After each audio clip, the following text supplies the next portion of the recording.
क्रांती सम्राट, आपल्या हक्काचे व्यासपीठ. ताज्या बातम्या, मनोरंजन आणि व्हायरल बातम्यांसाठी क्रांती सम्राट न्यूज चॅनल आजच सबस्क्राईब करा. आज नाही तर आम्ही फार लहानपणापासूनच मित्र आहोत. सध्या काय झालं मला माहित नाही.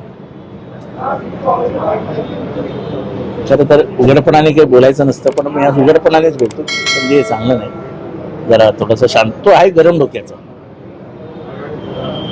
खरंच गरम डोक्याचा, आणि त्याच्यामुळे आणि कोणाच्या ऐकणाऱ्यातला नाही. आता आम्हाला कशी एक भीती आहे, पवार साहेब ओरडतील ही भीती आमच्या मनात कायम असते.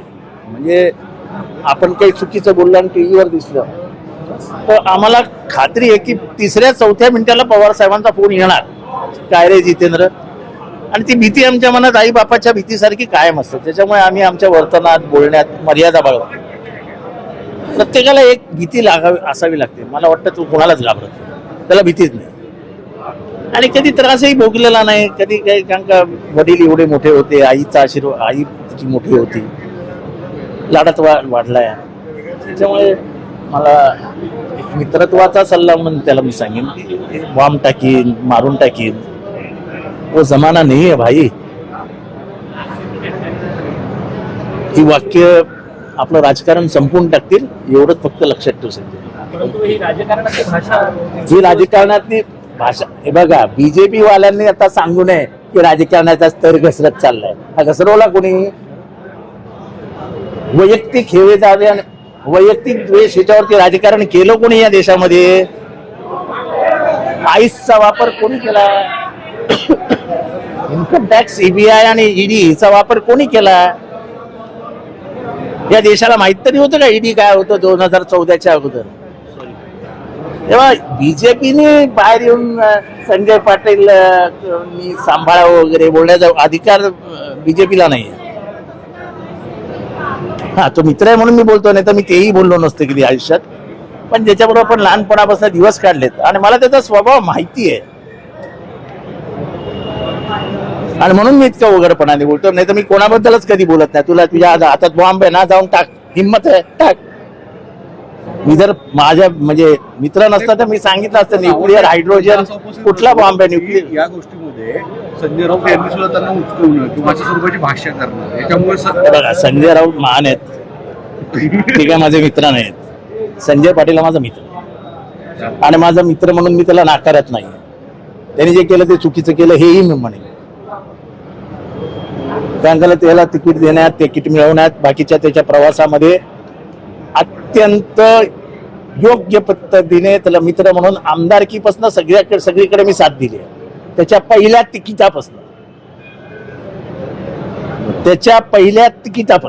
त्याच्यामुळे तो विसरला असेल, त्याच्या लक्षात असेल, मला माहित नाही. पण संजय पाटील तसं काही गुंड प्रवृत्तीचा नाहीये. तो कसं काय बोलला की 5 मर्डर केले बिडे, आता काहीतरी भावनेच्या भरात बोलायचं नसतं, रेकॉर्ड आलं इथे. आता मी त्याचा विरोधक नाही आहे, तर 5 मर्डरचा आरोप तू कसं काय सांगू? मी 5 जणांना मारले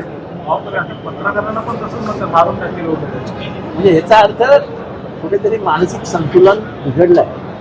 असं आहे की प्रचंड तणावाखाली, कारण का जे काही झालेलं आहे याचा महाराष्ट्राने फार चांगल्या ह्याचा स्वीकार केलेला नाही आहे. पहिल्यांदा तुम्हाला दिसतंय की उघडपणाने जनता विरोध करते, आणि ह्याच्या पुढच्या येणाऱ्या काळामध्ये गद्दारीला प्रचंड महाराष्ट्रात विरोध होतो. जे आम्हाला अनुभवायला मिळतंय, लोक जे काही बोलतायत त्याच्यामध्ये स्पष्ट दिसतंय की लोक गद्दारी सहन करणार नाहीत.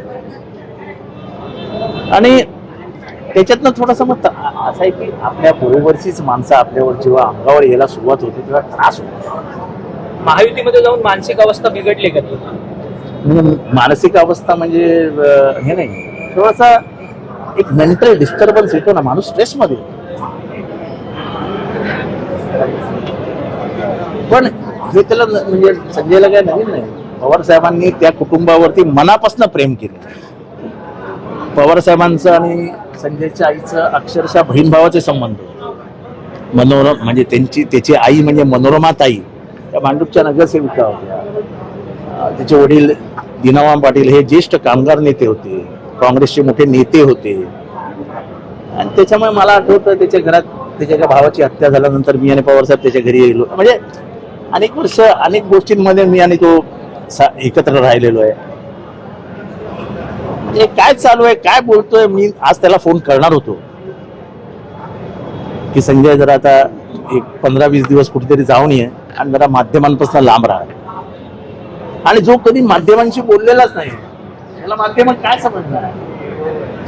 आणि आज मला माहित नाही आता काय, पण पत्रकारांशी असं बोलणं मारून टाकेल. पत्रकार मित्र आहेत आपले यार, आपल्या विरोधात बातमी देणं हे त्यांचं काम आहे, आपली टिंगल करणं हे त्यांचं काम आहे. पत्रकारांचं काम आहे ते, त्यांचं काम त्यांनी केलं पाहिजे.